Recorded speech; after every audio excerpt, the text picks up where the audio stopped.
Alors, justement, c'est ce qu'on va faire dans Hébreux chapitre 10, pour bien expliquer le contexte, puisque là, on va surtout parler du verset 26 euh, jusqu'au verset, on va dire, verset 30. Mais pour bien comprendre ce passage, on va lire à partir du verset 19.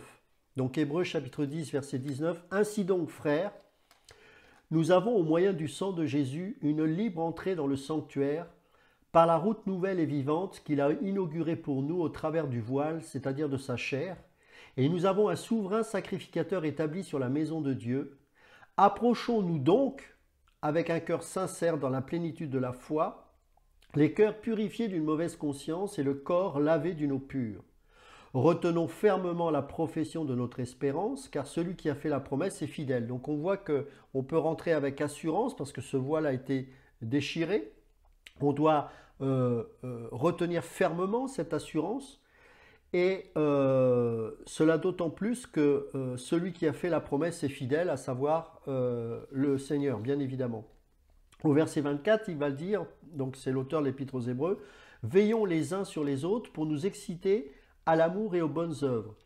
N'abandonnons pas notre assemblée comme c'est la coutume de quelques-uns, mais exhortons-nous réciproquement, et cela d'autant plus que vous voyez s'approcher le jour. » Donc on en avait parlé brièvement, je ne vais pas refaire un enseignement là-dessus, mais Christian avait abordé le sujet sur le fait de ne pas abandonner notre assemblée. En fait, le mot en grec ici, assemblée, c'est épisynagogé. C'est pas synagogé, hein, c'est épisynagogé, c'est-à-dire la réunion de nous-mêmes. Donc c'est ce qu'on est en train de faire. Hein. Donc on n'abandonne pas la communion fraternelle, c'est ça que ça veut dire. Le problème, c'est qu'aujourd'hui, on a une notion religieuse du mot assemblée. Mais assemblée, c'est pas un édifice et avec un pupitre, etc. Alors, je ne dis pas que ce n'en est pas une, mais c'est pas que ça. L'assemblée, c'est d'abord autour de la communion. D'accord? Bien sûr, il y a des ministères, puisque la parole est là pour enseigner, etc. Mais le but, c'est de grandir ensemble. En fait, l'Église est une famille, tout simplement. Donc là, ce qu'il encourage, justement, c'est qu'on puisse veiller les uns sur les autres. C'est le contexte, hein, d'accord? Veillons, verset 24, les uns sur les autres, pour nous exciter à l'amour et aux bonnes œuvres. Donc on voit bien ici que la réunion de nous-mêmes, c'est pour nous encourager, pour nous aimer les uns les autres, pour veiller, pour prendre soin d'eux. Voilà, c'est ça que ça veut dire. Alors, ensuite, au verset 26, il dit, « Car si nous péchons volontairement, après avoir reçu la connaissance de la vérité, il ne reste plus de sacrifice pour les péchés, mais une attente terrible du jugement et l'ardeur d'un feu qui dévorera les rebelles. Celui qui a violé la loi de Moïse meurt sans miséricorde sur la déposition de 2 ou de 3 témoins. De quel pire châtiment pensez-vous que sera jugé digne celui qui aura foulé aux pieds le Fils de Dieu, qui aura tenu pour profane le sang de l'alliance, par lequel il a été sanctifié, c'est-à-dire mis à part, et qui aura outragé l'esprit de la grâce? Car nous connaissons celui qui dit « À moi la vengeance, à moi la rétribution » et encore. Bon, bref. Donc là, effectivement, beaucoup de personnes pensent que, en lisant ce verset, il s'adresse aux chrétiens nés de nouveau et qui, justement, parce qu'ils pêchent volontairement, eh bien, à cause de leur péché volontaire, il n'y a plus de sacrifice pour les péchés, et donc ils sont sous le jugement de Dieu, ils perdent leur salut et ils vont évidemment en enfer. Sauf que il faut comprendre ce passage avec Hébreux 6, et on va le lire, et je vais passer un petit peu de temps sur Hébreux 6. Parce que de qui parle-t-il? De tous ces gens-là pour lesquels il n'y a plus de sacrifice possible. Parce que c'est ça la question. Si nous péchons tous. Et quand on dit volontairement, qu'est-ce que ça veut dire? Si je tombe, je suis poussé par un instinct qui me pousse à, je sais pas, la gourmandise par exemple, je suis conscient de ce que je fais. Quelque part, c'est volontaire. D'accord? Donc, est-ce que ça veut dire que, ah, j'ai fait ça, donc c'est fini? Ça me rappelle un commentaire du fils de David Wilkerson qui était venu en France et qui avait témoigné en disant, au début, il croyait à la perte du salut, Et il disait, quand je sortais de l'église, j'avais l'impression que toutes les 5 minutes, je perdais mon salut. Et donc à chaque fois, il était obligé de faire une prière de repentance. Donc ça va jusque-là parfois, cet état d'esprit. Et c'est pour ça qu'il faut vraiment encourager les frères et sœurs à sortir de cette pensée-là, parce que ce n'est pas la pensée de Dieu. Ça, c'est le diable qui est l'accusateur. Rappelez-vous, hein, dans le message qu'on a fait sur l'assurance du salut, on a parlé à plusieurs reprises que le diable attaque, mais que le Christ nous défend. On a parlé de la justification, j'en ai parlé dans l'émission Rendez-vous avec Dan et Jean-Marc, de Zacharie chapitre 3, où le souverain sacrificateur, alors qu'il a encore déjà le vêtement sale, qu'il n'a pas encore reçu de la part de Dieu, le vêtement de la justice de Dieu, qui le qualifie, eh bien Satan l'accuse parce qu'à juste titre, quelque part de manière visible, il a encore ce vêtement sale, mais avant même qu'il ait reçu le vêtement de Christ, Christ prend sa défense et dit que l'Éternel te réprime. Donc on voit qu'on a un avocat auprès du Père qui n'a pas attendu que nous ayons revêtu ce vêtement de justice, puisque le Seigneur l'avait déjà vu ainsi. Donc c'est ça qui est fort. Donc qu'est-ce qu'on a à garder? Le Seigneur a tout fait. Donc même ce vêtement que tu portes, qui est le vêtement de la justice de Dieu, c'est Dieu lui-même qui l'avait préparé depuis toujours en fait. D'accord? Donc, qu'est-ce qu'il est dit dans Hébreux 6? Et là, je voudrais qu'on s'attarde sur ces versets qui sont très importants, parce que ce sont des versets que les gens qui croient en la perte du salut, malheureusement, utilisent à tort. Verset 1, c'est pourquoi. Alors, je vais prendre le contexte là encore, on va prendre chapitre 5, verset 11. Nous avons beaucoup à dire là-dessus et des choses difficiles à expliquer parce que vous êtes devenus lents à comprendre. Vous, en effet, qui depuis longtemps devriez être des maîtres, vous avez encore besoin qu'on vous enseigne les principes élémentaires des oracles de Dieu. Vous en êtes venus à avoir besoin de lait et non d'une nourriture solide. Or, quiconque en est au lait n'a pas l'expérience de la parole de justice car il est un enfant. Mais la nourriture solide est pour les hommes faits, pour ceux dont le jugement est exercé, par l'usage à discerner ce qui est bien et ce qui est mal. Ça, c'est vraiment quelque chose que la parole et l'enseignement de la parole doit nous donner, c'est cette capacité à discerner. Chose que l'on manque terriblement, et surtout en ces temps difficiles que nous traversons, où il y a l'apostasie. Et croyez-moi que l'apostasie, elle n'est pas si évidente que ça. Elle rentre dans l'Église, même parmi les saints, pour justement voiler un petit peu notre entendement. C'est pour ça qu'on a besoin d'être affûté. Et le discernement, mes amis, c'est pas le chat là-bas, je sais pas quoi, c'est la parole de Dieu. Plus vous allez être affûté dans la connaissance de la parole de Dieu, plus vous serez en mesure de discerner justement le vrai du faux ou le bien du mal. Et un de mes pasteurs enseignants me disait toujours, c'est pas en décortiquant le faux qu'on reconnaîtra le faux et encore moins le vrai. Ce qu'il faut, c'est enseigner la vraie doctrine. Que ça. Doctrine, la vraie doctrine, la saine doctrine, etc. Et en faisant ça, eh ben, à force d'être enseigné dedans, on reconnaîtra la fausse doctrine. J'ai fait de la musique, vous apprenez pas à jouer les fausses notes. Vous apprenez à jouer les vraies notes. Et puis quand les notes sont fausses, vous savez qu'elles sont fausses parce que vous connaissez les vraies. C'est pareil pour la doctrine, vous n'allez pas vous attarder sur les faux enseignements. Vous allez étudier les bons enseignements. Comme on touche un vrai billet, on le touche, on le ressasse encore. Et le jour où vous tombez sur un faux billet, vous allez voir, ah non, celui-là il est faux. Parce que vous avez tellement été habitué à toucher les vrais. C'est pareil pour la parole de Dieu. Donc là, il faut du discernement. Et il en faut pour comprendre l'Hébreux chapitre 6 et qu'on doit comprendre dans l'ensemble de la parole de Dieu, l'ensemble de la Bible. Si vous voulez, on ne peut pas interpréter des passages si on ne connaît pas le plan général de Dieu dans la parole. Ensuite, on ne peut pas comprendre un verset si on ne comprend pas l'auteur qui a écrit ce passage ou qui a écrit ces versets. Qu'est-ce qu'il a voulu dire dans cet épître? À qui s'adressait ce livre? Pourquoi il parlait ainsi? Et ensuite, n'oubliez pas qu'il n'y avait pas de chapitre, c'était des lettres. Vous ne pouvez pas lire que le chapitre 6, versets 1 à 6. Vous devez lire le chapitre 5, pourquoi? Parce qu'on doit comprendre ce qu'on appelle la péricope d'un texte. C'est-à-dire que pour comprendre un verset, il faut comprendre le contexte dans lequel il est dit. Donc, une fois qu'on a ces trois choses-là, qu'on les assimile bien, vous verrez qu'on est capable d'expliquer très bien cela. C'est pourquoi, laissant les éléments, donc chapitre 6, verset 1, les éléments de la parole de Christ, tendons à ce qui est parfait sans poser de nouveau le fondement du renoncement aux œuvres mortes, de la foi en Dieu, de la doctrine des baptêmes, de l'imposition des mains, de la résurrection des morts et du jugement éternel. C'est ce que nous ferons si Dieu le permet. Car, verset 4, il est impossible que ceux qui ont été une fois éclairés, qui ont goûté le don céleste, qui ont eu part au Saint-Esprit, qui ont goûté la bonne parole de Dieu et les puissances du siècle à venir, et qui sont tombés soient encore renouvelés et amenés à la repentance, puisqu'ils crucifient pour leur part le Fils de Dieu et l'exposent à l'ignominie.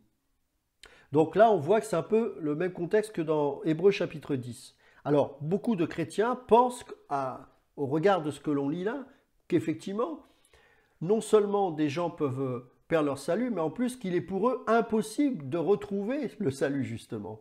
Alors là, c'est encore pire de dire ça. Et ils utilisent ça. Alors, au verset 4, il est dit « Il est impossible que ceux qui ont été une fois éclairés ». Alors, les Hébreux, mes amis, avaient été éclairés. Ils avaient été instruits dans la vérité biblique et en avaient une compréhension intellectuelle. Comprendre les Écritures n'est pas réservé aux nés nouveaux. Dans Jean chapitre 1 verset 9, il apparaît clairement que l'illumination n'est pas synonyme de salut. On va le prendre ce passage, Jean chapitre 1 verset 9. Cette lumière qui a été donnée aux hommes. Jean chapitre 1 verset 9.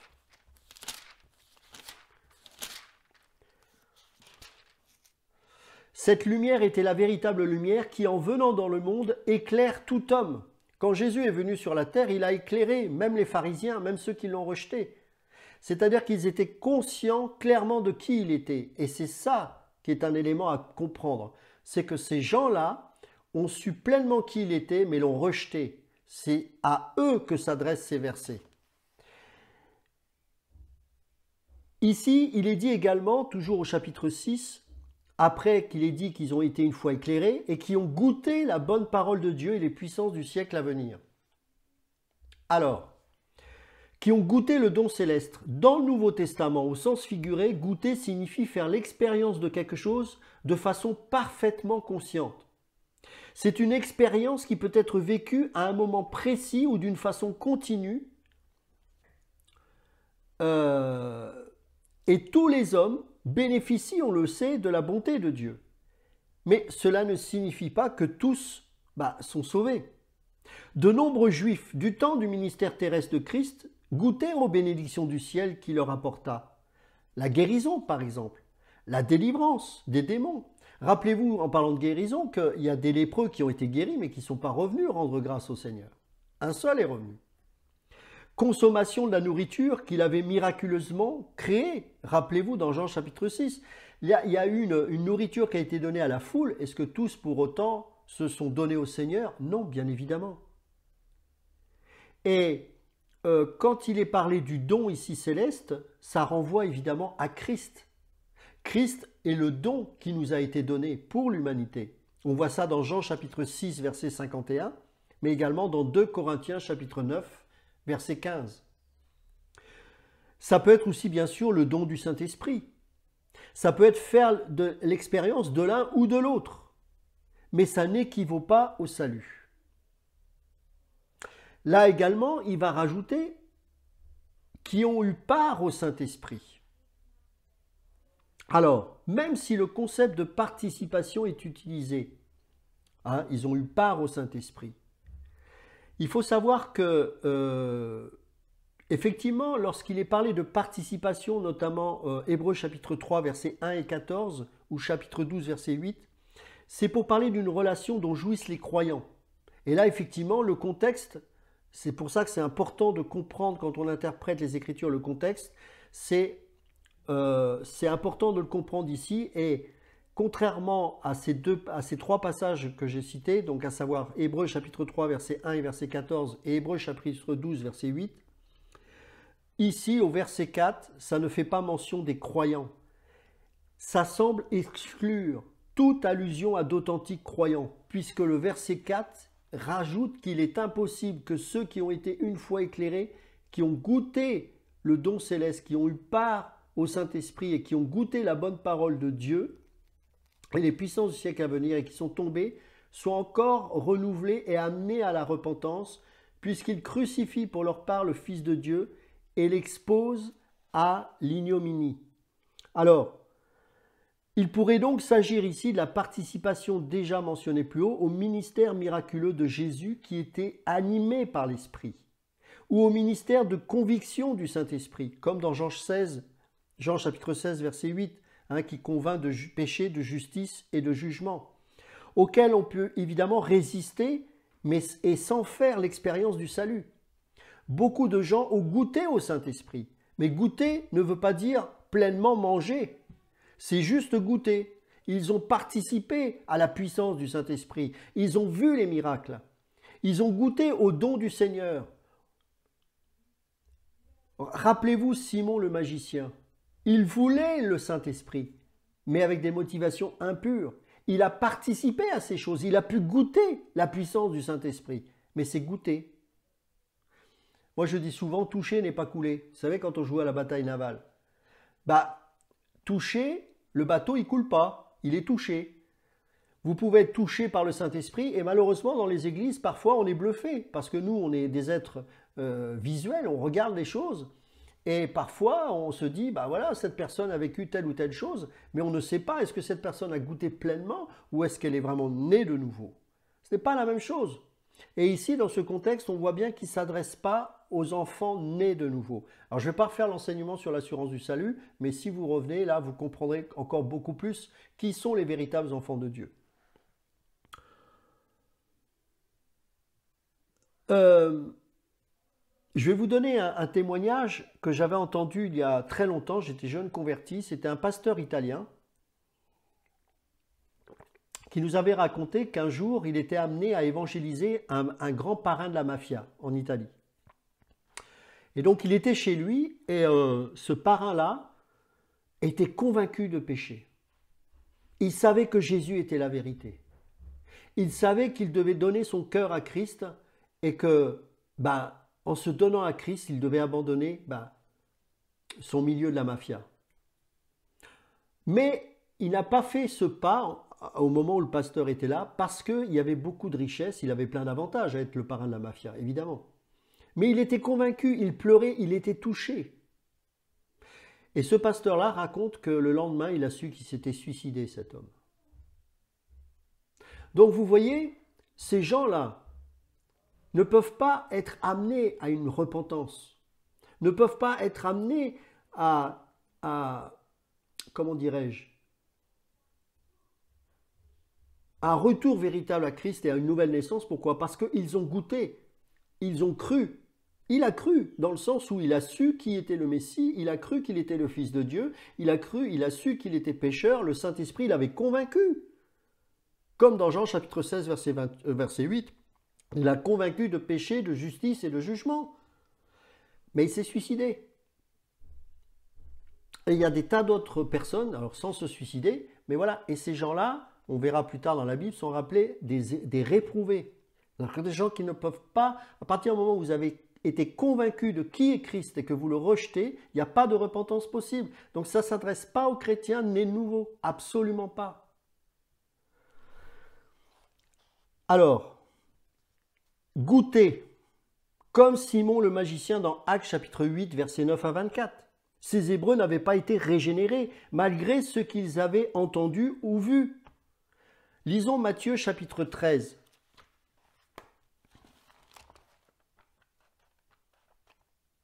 Matthieu chapitre 13. Vous connaissez cela, ce passage.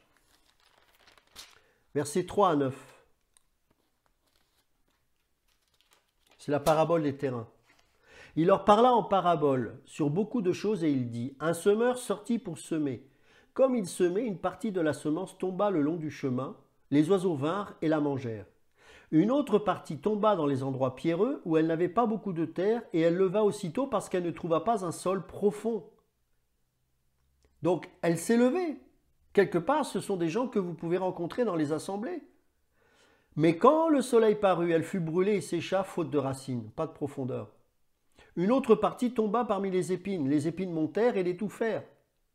Une autre partie tomba dans la bonne terre, et elle donna du fruit, un grain 100, un autre 60, un autre 30. Que celui qui a des oreilles pour entendre, entende. Les disciples s'approchèrent et lui dirent, pourquoi leur parle-t-il en parabole? Bon, on va plus loin. Où est-ce qu'il va leur expliquer? Voilà.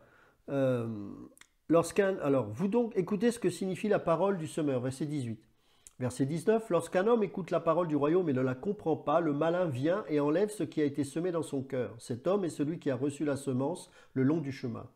Celui qui a reçu la semence dans les endroits pierreux, c'est celui qui entend la parole et la reçoit aussitôt avec joie. Il a goûté au Saint-Esprit, mais il n'a pas de racine en lui-même. Il croit pour un temps et dès que survient une tribulation ou une persécution à cause de la parole, il y trouve une occasion de chute. Les terrains dont il est fait mention là, l'homme n'a aucune part là-dedans. Il n'a rien à préparer. La bonne terre, elle a été préparée, elle a été vue bonne dès le départ. La terre pierreuse, elle était pierreuse dès le départ.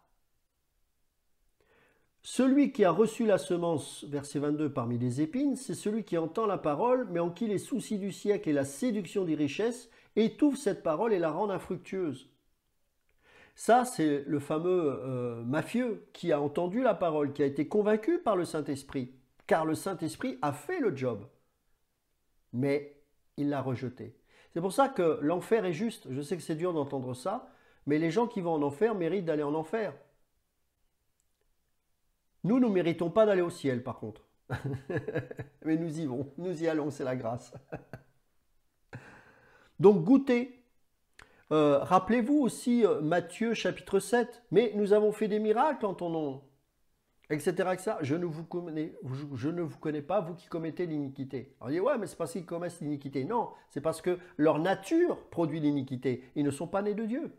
Leur nature, leurs œuvres montrent qu'ils ne sont pas de Dieu, qu'ils ne sont pas de la nature divine. Méfiez-vous des faiseurs de miracles. Regardez le nombre de pasteurs, surtout en Afrique, qu'on voit en train d'être surpris par les fidèles, en train de coucher avec d'autres femmes, etc. Quand vous pensez que ces gens-là imposent les mains, c'est terrible. Hein. Et ce sont la plupart des sorciers, il ne faut pas vous faire d'illusions. Et ils sont très forts, hein, ces gars-là. Ils connaissent le langage évangélique par cœur. Hein. Mais ils sont réprouvés. Je sais que c'est dur ce que je vais vous dire, mais ça va vous protéger. Ce sont des réprouvés, ce sont des gens qui ne connaissent pas le Seigneur.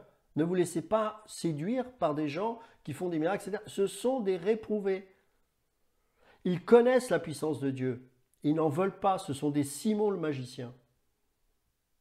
Et quand je vois qu'il y a des chrétiens qui se font berner, c'est parce qu'ils ne sont pas formés dans la parole, parce qu'ils n'ont pas été éclairés correctement par des véritables enseignants qui auraient dû les enseigner. Et puis aussi, on a quand même le Saint-Esprit qui nous donne le discernement. Donc, mais on préfère déléguer son sacerdoce à d'autres personnes. Et voilà le résultat. Le diable le sait. Hein, manque de connaissances, le peuple y périt. Voilà, c'est classique. Donc attention au loup. Parce que c'est pas parce qu'il est pasteur qu'il est né de nouveau. Hein. Je peux vous donner mon témoignage personnel. J'ai conseillé dans un autre temps des gens qui, après les séminaires, venaient nous voir et ont prié pour eux. Et un jour, j'ai vu un pasteur. Et ce pasteur est né de nouveau en direct devant moi comme ça. C'était incroyable. Bon, c'était beau en même temps, mais ça fait peur parce qu'on se dit, mais le gars, il était pasteur, quoi. C'est-à-dire que je lui posais des questions sur son témoignage et, et le Saint-Esprit me montrait que ce gars-là n'était pas né de nouveau. Il y avait quelque chose qui n'allait pas. Il était incapable de donner son témoignage. Il pouvait dire qu'il avait changé de religion, mais ça s'arrêtait là. Et donc, j'ai commencé à lui faire lire la Bible et c'est comme si le Seigneur me poussait à lui dire, prends ce passage, je ne sais plus quel verset c'était, et lis-le. Et il lui est arrivé ce qui est arrivé à saint Augustin. En le lisant, il s'est converti. En fait, il est né de nouveau à ce moment-là. Vous voyez, il faut le discernement. Et ce gars était pasteur, il avait une assemblée, mais il n'était pas né de nouveau. Alors c'est sûr qu'après, j'ose espérer que son ministère n'allait plus être le même. Vous voyez? Alors, François se pose la question, comment peut-on croire que Dieu existe avec la toute-puissance que cela implique et s'opposer à lui? Ça, c'est le mystère de ce qu'on appelle de l'iniquité. Et je dirais souvent que ce mystère-là, c'est le diable qui l'a mené. Le ministère de l'iniquité, c'est tout simplement pour révéler la gloire de Dieu, ceux qui sont justifiés par la grâce et ceux qui rejettent la grâce et qui veulent se justifier par leurs œuvres. Et très souvent d'ailleurs, ces gens qui rejettent la puissance de Christ, etc., c'est parce qu'ils veulent avoir une part dans l'histoire. Regardez les pharisiens. Vous savez, le jugement d'Israël a été terrible, hein. Ce qui s'est passé en 70 après Jésus-Christ, c'est à cause de cela. Dans Matthieu 24, il n'est pas parlé de la fin des temps, il est parlé justement de la destruction de Jérusalem et du royaume d'Israël. Et c'est ce qui s'est produit en 70 après Jésus-Christ. Pourquoi? Parce ils ont été jugés à cause du rejet du Messie, alors qu'ils en étaient conscients, ils savaient qu'il était pourquoi ils n'en voulaient pas. Ça, c'est un mystère. Pourquoi les gens tuent? Pourquoi les gens... Je n'en sais rien. Le mal est ainsi, malheureusement. Mais une chose est certaine, c'est que ces gens-là, je suis certain, comme beaucoup de religieux, ils veulent une part dans ce salut, ils veulent une part dans l'histoire. Vous savez, l'ego, c'est quelque chose de terrible, l'ego. L'ego, c'est ce qui s'oppose véritablement à Dieu. L'ego, c'est le moi, mais c'est le surmoi, c'est le côté nietzschéen, c'est toutes ces choses qui amènent le mal dans toute sa splendeur. Et vous savez, il y a plein de petits Nietzsche dans les mouvements religieux. Donc, il ne faut pas se faire d'illusions, et même dans l'individu. Et c'est pour ça que ce sont des réprouvés. Parce que le réprouvé, c'est quelqu'un qui fondamentalement rejettera le bien, tout le temps. Alors, ce n'est pas quelqu'un qui fera forcément des choses terribles, hein, mais qui rejettera Christ et donc le bien qui l'accompagne. Alors, Roch nous donne un passage par rapport à ça, c'est Romains chapitre 1, effectivement, on va le lire. Romains chapitre 1. Alors, je ne vais pas tout lire parce que c'est un peu long, mais on va prendre verset 16. « Car je n'ai point honte de l'évangile, c'est la puissance de Dieu pour le salut de quiconque croit, du juif premièrement, puis du grec, parce qu'en lui est révélée la justice de Dieu par la foi et pour la foi, selon qu'il est écrit, le juste vivra par la foi. La colère de Dieu, verset 18, se révèle du ciel contre toute impiété et toute injustice des hommes qui retiennent injustement la vérité captive. Car ce qu'on peut connaître de Dieu est manifeste pour eux, Dieu le leur ayant fait connaître. En effet, les perfections invisibles de Dieu, sa puissance éternelle et sa divinité se voient comme à l'œil nu depuis la création du monde quand on les considère dans ses ouvrages. Ils sont donc inexcusables, car, ayant connu Dieu, ils ne l'ont point glorifié comme Dieu et ne lui ont point rendu grâce, mais ils se sont égarés dans leurs pensées et leur cœur sans intelligence a été plongé dans les ténèbres. Se vantant d'être sages, vous voyez, ils voulaient avoir une part dans l'histoire. Ils sont devenus fous. Et ils ont changé la gloire du Dieu incorruptible en image représentant l'homme corruptible, des oiseaux, des quadrupèdes et des reptiles. C'est pourquoi Dieu les a livrés à l'impureté, ça ce sont donc les réprouvés, hein, les a livrés à l'impureté selon les convoitises de leur cœur. Ainsi, ils déshonorent eux-mêmes leur propre corps, etc., etc., etc. Donc, goûtez ici, eh ben, vous avez tous ces gens-là qu'on a décrits, les Simon le magicien, tous les pharisiens, etc. D'ailleurs, les Hébreux de l'époque du temps de Jésus ont tout simplement répété les péchés de ceux qui étaient morts dans le désert, hein, quand ils ont quitté l'Égypte, après avoir vu les miracles opérés par Moïse et Aaron. Et ils ont pourtant vu le Seigneur. Ils ont vu la manifestation de Dieu, la présence de Dieu dans le tabernacle, dans le Saint des Saints. Ils ont vu les miracles, ils ont goûté la manne. Mais il y en a qui ont rejeté. Ils ont rejeté l'autorité de Moïse et d'Aaron, par exemple, en permanence. Mais ne pensez pas qu'en rejetant l'autorité de Moïse et Aaron, ils ont rejeté que des hommes. Ils ont rejeté Dieu derrière cela. Parce que c'était Dieu qui avait mandaté Moïse et Aaron. Donc quand Moïse demande d'intercéder, il intercède pour son peuple pour que Dieu les épargne de les détruire, Dieu dit, mais ce n'est pas toi qu'ils ont rejeté, c'est moi. C'est ce qu'il dira. Donc ces gens, voilà, il n'y a pas de repentance, sinon ils crucifient, comme il est dit dans la Bible, alors là c'est valable pour le Nouveau Testament, ils crucifient à nouveau le Messie. Donc ça ne s'adresse pas à nous. Alors, on reprend Hébreux chapitre 6. Hébreux chapitre 6.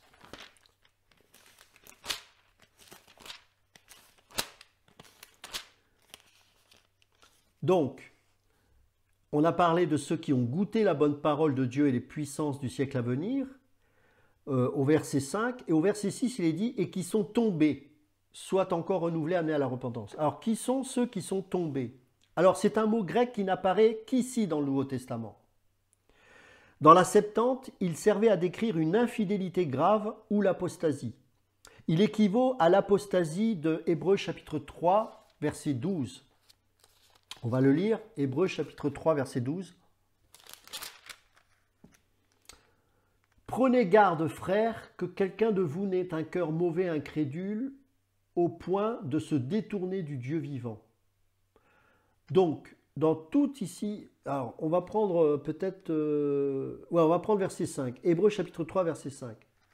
Pour Moïse, il a été fidèle dans toute la maison de Dieu comme serviteur pour rendre témoignage de ce qui devait être annoncé. Mais Christ l'est comme fils sur sa maison, et sa maison c'est nous, pourvu que nous retenions fermement jusqu'à la fin la confiance et l'espérance dont nous nous glorifions. C'est pourquoi, selon ce que dit le Saint-Esprit, aujourd'hui, si vous entendez sa voix, n'endurcissez pas vos cœurs comme lors de la révolte au jour de la tentation dans le désert, où vos pères me tentèrent pour m'éprouver, et ils virent mes œuvres pendant 40 ans. Aussi je fus irrité contre cette génération, et je dis, ils ont toujours un cœur qui s'égare, ils n'ont pas connu mes voies. Voyez le contexte, comme il est important là? Ils n'ont pas connu mes voies.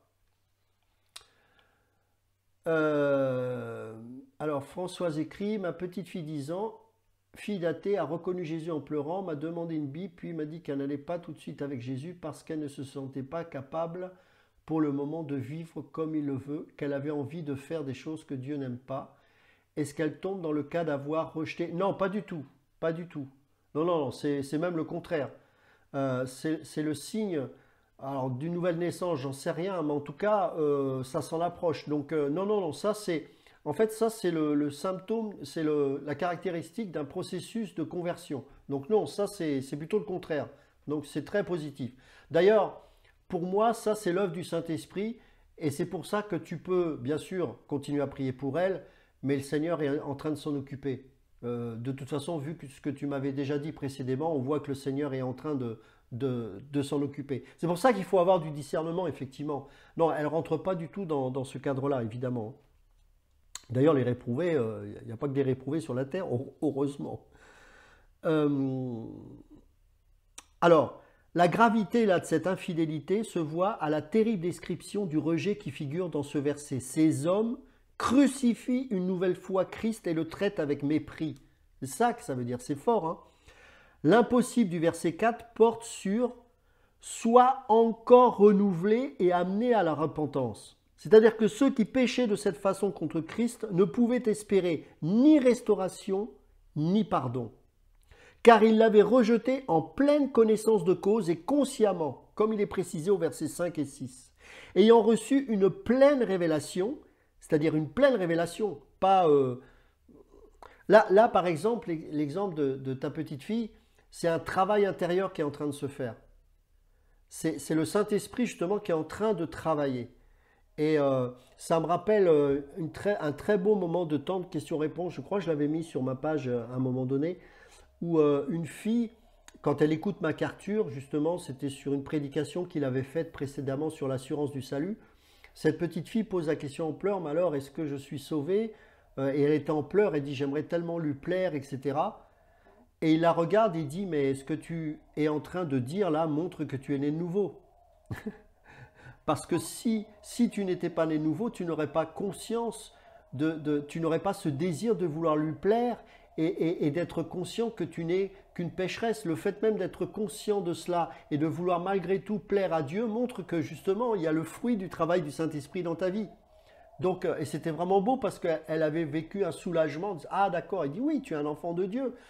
C'est une des caractéristiques d'un enfant de Dieu, c'est qu'il se sait malgré tout pécheur. L'assurance du salut, c'est pas de la prétention, c'est pas de l'orgueil de se croire sauvé et de regarder les autres de haut. C'est justement d'être conscient que nous restons malheureusement pécheurs, que Dieu fait son travail en nous, certes, mais que ce travail nous interpelle, nous remet en question et parfois nous attriste puisque il révèle en nous combien notre cœur a besoin encore d'être changé. Et très souvent, d'un regard extérieur et parfois un peu trop religieux, on peut se dire, ah ouais, mais alors cette personne-là, est-ce qu'elle est née nouveau? Mais oui, justement, c'est une des caractéristiques de quelqu'un qui est né nouveau, c'est-à-dire qu'il pleure sur sa situation. Il peut être joyeux, bien évidemment, parce que la grâce nous émerveille et nous rend libres et joyeux. Mais il y a aussi quelque chose qui nous fait pleurer. C'est pour ça qu'on attend la résurrection de notre corps. C'est cette situation qui nous fait dire, mais qui me délivrera de ce corps de mort? Car je suis encore sous l'emprise du péché, même si j'étais délivré totalement à la croix, c'est vrai. Mais il y a encore ce combat qui est là, et que je mène par la foi, et que le Seigneur intercède pour nous, et qu'il a mis cette foi en nous pour que justement nous en soyons jour après jour victorieux. Mais c'est un processus. C'est pour ça que Paul dira, travaillez à votre salut. D'accord? Mais c'est pas voilà, on n'est pas d'un seul coup parfait et puis c'est fini, on pêche plus et puis on est joyeux. Non, moi, il y a des fois sur ma situation, ma vie, je suis encore triste de certaines choses. Je dis, mais Seigneur, j'ai envie de changer dans certains domaines. Alors ça peut être le caractère qui a besoin d'être changé, d'être peaufiné, parce que voilà, il y a notre caractère qui fait que des fois ça pose problème, ça peut nous pousser à blesser les gens, j'en sais rien, donne un exemple. Et il y a plein de choses comme ça. Donc on n'est pas là, béat, en train de se dire, oh, voilà, je suis parfait, c'est merveilleux. Non, c'est normal qu'on puisse pleurer aussi sur certaines situations dans lesquelles on se trouve, parce que justement le Saint-Esprit ne nous laisse pas tranquilles. Il nous convainc en permanence. Il veut nous transformer sur tel ou tel aspect de notre vie. Et c'est ça qui est beau. C'est un vaste chantier, et le chef des travaux, bah, c'est le Saint-Esprit. Donc, alors pour continuer par rapport à ça, donc on voit qu'il l'avait rejeté en pleine connaissance et consciemment.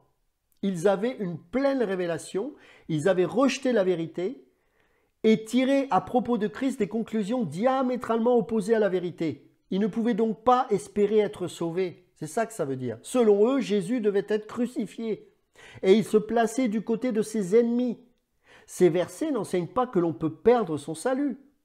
De nombreux passages de la Bible affirment en effet clairement qu'il est éternel, ce salut.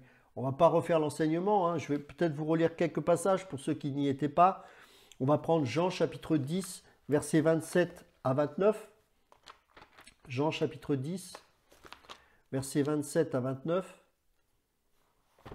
Mais encore une fois, hein, je vous invite pour ceux qui n'ont pas assisté à réécouter cet enseignement. Mais bon, je vais quand même vous lire quelques passages. 27. Mes brebis entendent ma voix, je les connais et elles me suivent.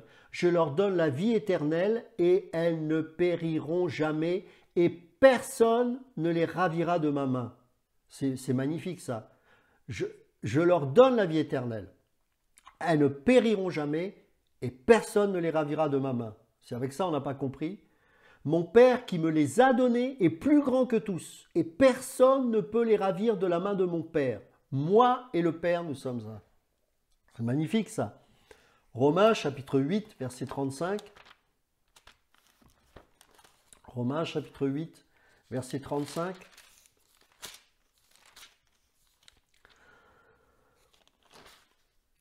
Qui nous séparera de l'amour de Christ? Sera-ce la tribulation, l'angoisse, la persécution, ou la faim, ou la nudité, ou le péril, ou l'épée, selon qu'il est écrit, c'est à cause de toi qu'on nous met à mort tout le jour, qu'on nous regarde comme des brebis destinées à la boucherie? Verset 37. Mais dans toutes ces choses, nous sommes plus que vainqueurs par celui qui nous a aimés. Car j'ai l'assurance que ni la mort, ni la vie, ni les anges, ni les dominations, ni les choses présentes, ni les choses à venir, ni les puissances, ni la hauteur, ni la profondeur, ni aucune autre créature ne pourra nous séparer de l'amour de Dieu manifesté en Jésus-Christ, notre Seigneur. Philippiens chapitre 1, verset 6.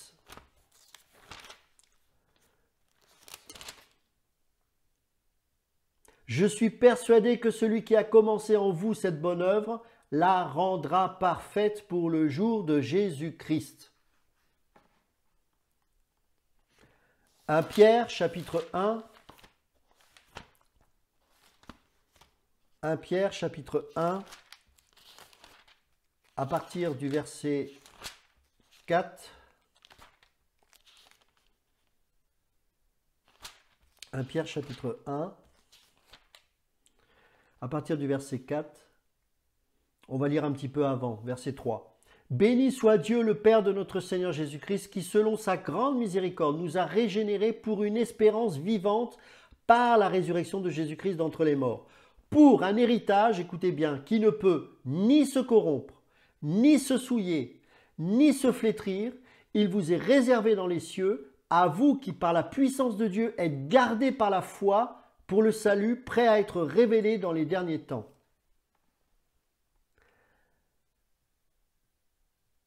Alors, pour revenir à ce fameux passage d'Hébreux 6, ceux qui veulent faire dire à ce verset que les croyants peuvent perdre leur salut devront admettre qu'ils affirment alors l'impossibilité de le recouvrir. Parce que je vous rappelle que ces gens-là disent que tu peux perdre ton salut et que tu as besoin de revenir au Seigneur. Mais si on va jusqu'au bout de ce raisonnement, ce passage affirme qu'il est impossible pour eux de revenir au Seigneur. Donc il faut être cohérent. En fait, ces gens-là sont ce qu'on appelle des réprouvés. On va reprendre Hébreux chapitre 6.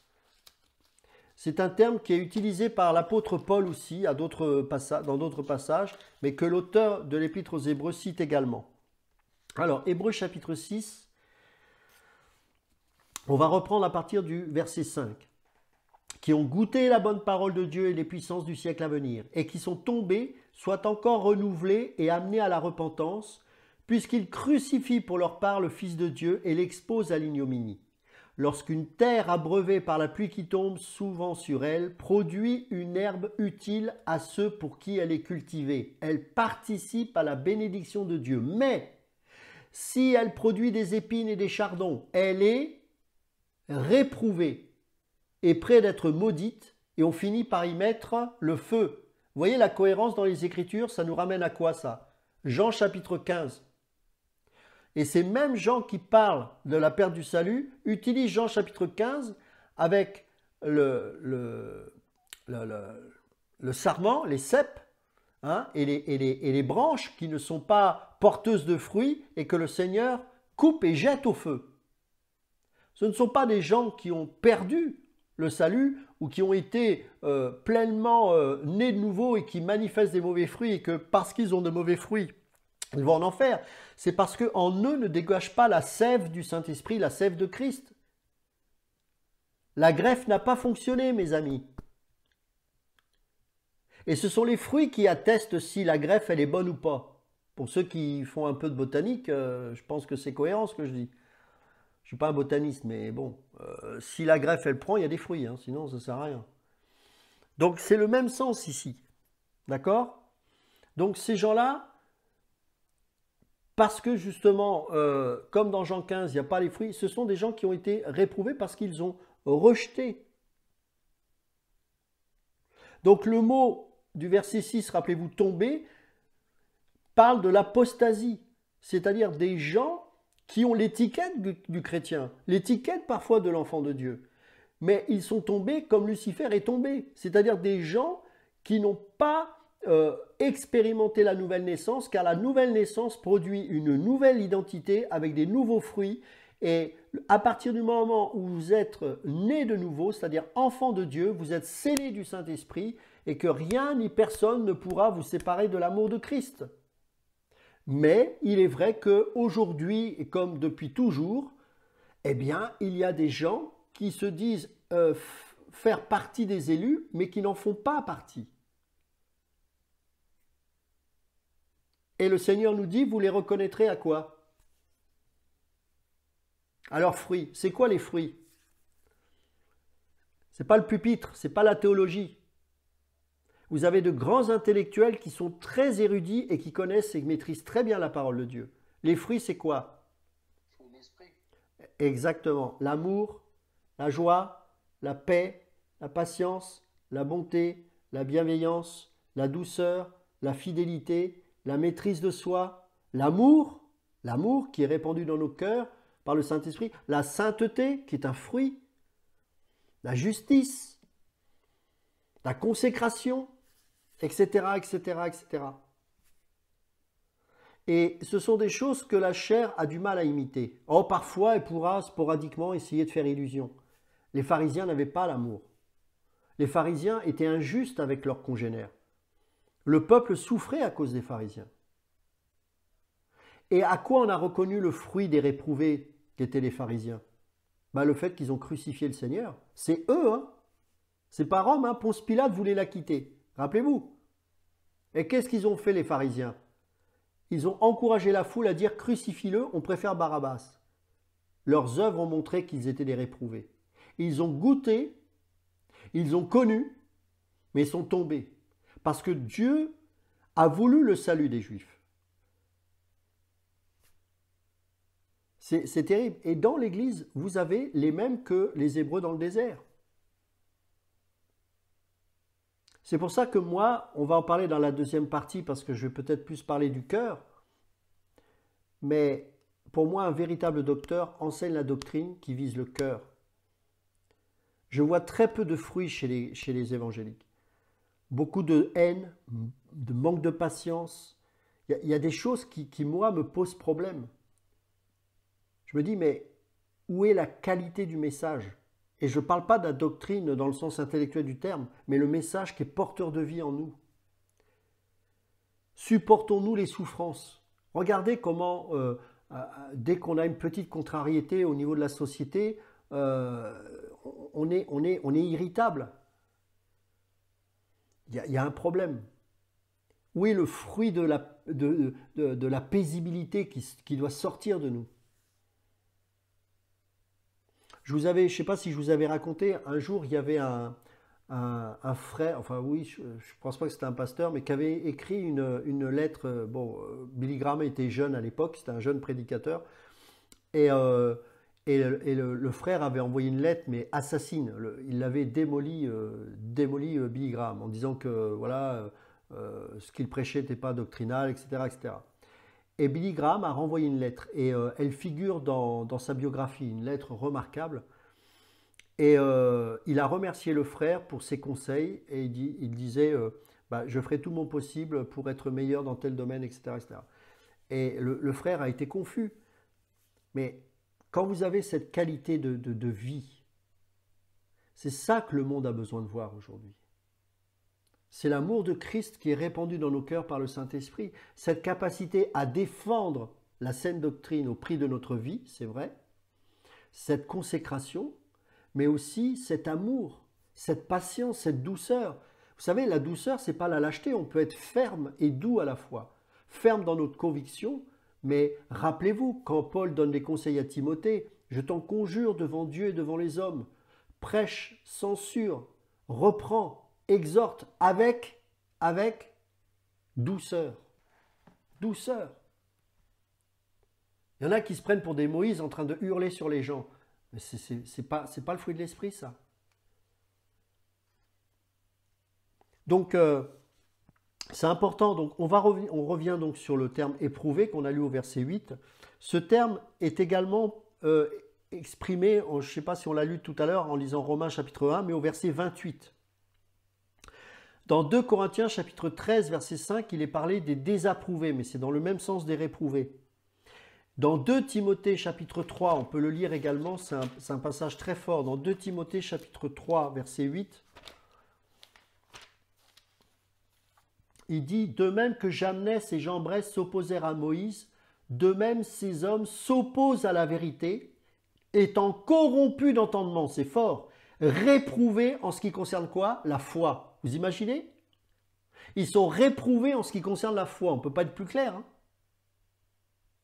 Et à qui il s'adresse? Regardez le contexte, chapitre 3, verset 1. « Sache que dans les derniers jours, il y aura des temps difficiles, dans lesquels nous sommes, hein, car les hommes seront, regardez les fruits des réprouvés, égoïstes, amis de l'argent, fanfarons, hautains, blasphémateurs, rebelles à leurs parents, ingrats, irréligieux, insensibles, déloyaux, calomniateurs, intempérants, cruels, ennemis des gens de bien, traîtres, emportés, enflés d'orgueil, aimant le plaisir plus que Dieu, ayant l'apparence de la piété. Voyez le piège? Mais reniant ce qui en fait la force. Éloigne-toi de ces hommes-là. Il en est parmi eux qui s'introduisent dans les maisons et qui captivent de faibles femmes chargées de péché. Qu'est-ce que je peux voir ça aujourd'hui? agités par des passions de toute espèce, apprenant toujours et ne pouvant jamais arriver à la connaissance de la vérité. De même que Jamnès et Jambres s'opposèrent à Moïse, de même ces hommes s'opposent à la vérité, étant corrompus d'entendement, réprouvés en ce qui concerne la foi. Mais ils ne feront pas de plus grands progrès, car leur folie sera manifeste pour tous, comme le fut celle de ces deux hommes. Vous connaissez la fin de Jamnès et Jambres, hein? Avalés par le séjour des morts. Bouf, terminé, réglé. Ils ont pourtant été délivrés d'Égypte. Mais ils ne faisaient pas partie des élus. C'est pour ça que je dis qu'on doit prêcher l'évangile. Parce que l'amour de Christ nous presse à le faire et c'est une tellement bonne nouvelle qu'il faut le prêcher. Mais il faut laisser Dieu faire. Parce que vous avez des gens suffisamment manipulateurs qui vont vous donner l'illusion d'être convertis mais qui font partie des loups. Et c'est pour ça que l'église évangélique est infectée de ces cafards. Parce qu'on a tellement voulu leur faire accepter Christ, entre guillemets, qu'on se retrouve avec des loups à notre insu. Au lieu de laisser le Saint-Esprit convaincre de péché, de justice et de jugement, selon Jean chapitre 16, verset 8. Expose la parole et fais confiance à l'Esprit de Dieu qui ramènera les élus. Alors, il y aura toujours le blé livré, je ne dis pas ça. Et il ne faut surtout pas arracher, livrer avec le blé, parce que comme il est dit dans cette parabole de Christ, tu vas arracher le blé avec. Mais tout est une question de laisser l'Esprit agir. Exposer la parole, être ferme dans la doctrine, comme Paul le dira, Timothée était très timide, c'était son gros défaut. Et comme Timothée avait reçu l'appel apostolique de Paul, eh bien, il lui disait, attention, ta timidité ne doit pas t'empêcher d'être ferme dans la doctrine. Ne te laisse pas manger par ces loups. Tu dois demeurer ferme. Et je vous raconterai les petits témoignages que je vis aujourd'hui à cause de Facebook. Et qui va dans ce sens-là. Alors, il y a quelques autres passages, mais je dirais que quand on a compris ça, on voit qu'il n'y a pas de versets qui tiennent par rapport à la perte du salut. Alors, il y a un frère qui fait une fixette là-dessus, donc je vais répondre indirectement à ce frère, même si je pense qu'il n'est pas là, mais c'est pas grave. Il n'arrêtait pas de me dire, ouais, mais dans Apocalypse, il est dit que à celui qui vaincra, je lui donnerai, vous connaissez ça, à chaque fois il cite ça dans les églises, dans le livre d'Apocalypse au chapitre 2, notamment verset 7, mais dans tous les passages où il cite l'église, de Laodicée, etc. Il dit à chaque fois, à celui qui vaincra, je lui donnerai ceci ou cela. Ok. Donc, il dit sous-entendu, il faut bien vaincre. Vous voyez, mauvaise compréhension de la parole de Dieu. Il faut, pour étudier les Écritures, connaître le contexte.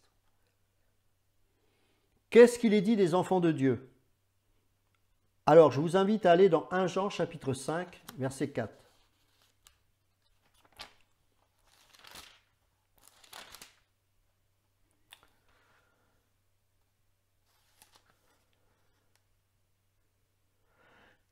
Car tout ce qui est né de Dieu, quoi?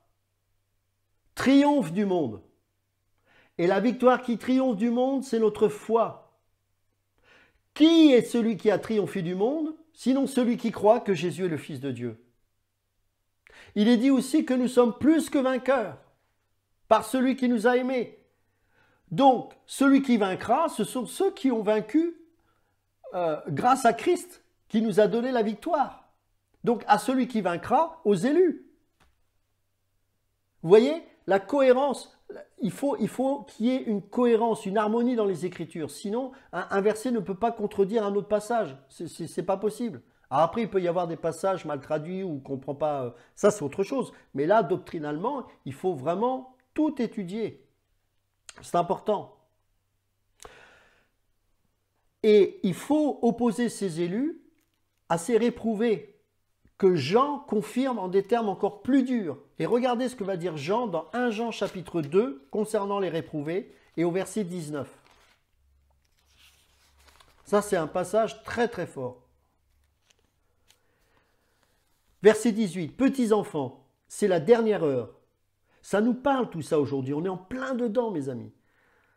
Et quand vous avez appris qu'un antéchrist vient, il y a maintenant plusieurs antéchrists. Par là, nous connaissons que c'est la dernière heure. Écoutez bien, d'où ils sont sortis ces antéchrists. Verset 19. Ils sont sortis du milieu de nous. Vous vous rendez compte? Ils sont sortis du milieu de nous, mais ils n'étaient pas des nôtres. Car s'ils avaient été des nôtres, ils seraient demeurés avec nous. Mais cela est arrivé afin qu'il soit manifeste que tous ne sont pas des nôtres. C'est clair?